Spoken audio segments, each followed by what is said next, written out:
travaille maintenant comme conseillère à la recherche à l'ETS.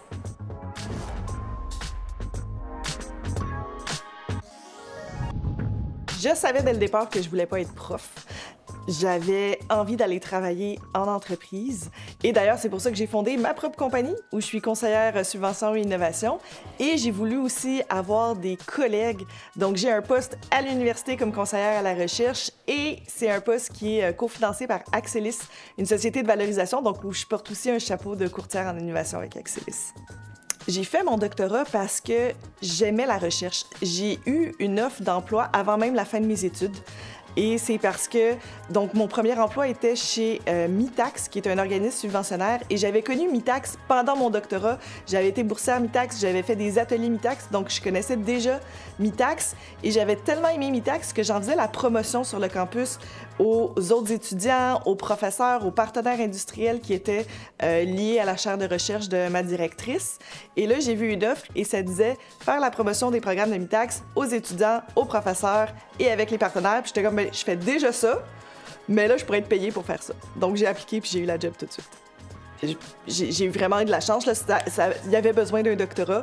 Et d'ailleurs, ça a été quelque chose qui m'a permis de mettre de la pression sur ma directrice pour dire « faut que je finisse mon doctorat parce que j'en ai besoin pour le poste ».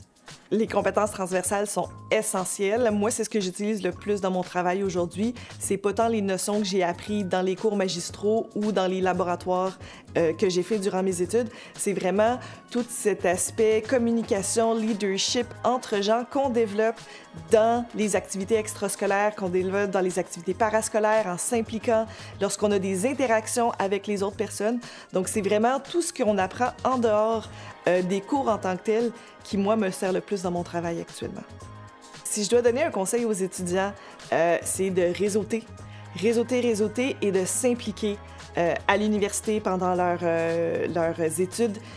Pendant votre programme, impliquez-vous dans les clubs étudiants, allez à des événements de réseautage, il y en a plein sur le campus, que ce soit des événements scientifiques, allez parler aux professeurs, allez parler aux compagnies, développez votre réseau. C'est comme ça que vous allez voir des opportunités par la suite qui vont s'ouvrir à vous, des contacts que vous allez avoir qui vont penser à vous pour une job. Ce qui ne s'apprend pas sur les bancs d'école, c'est tout ce qui est le relationnel. Sur les bancs d'école, on va beaucoup voir des notions propres à son domaine.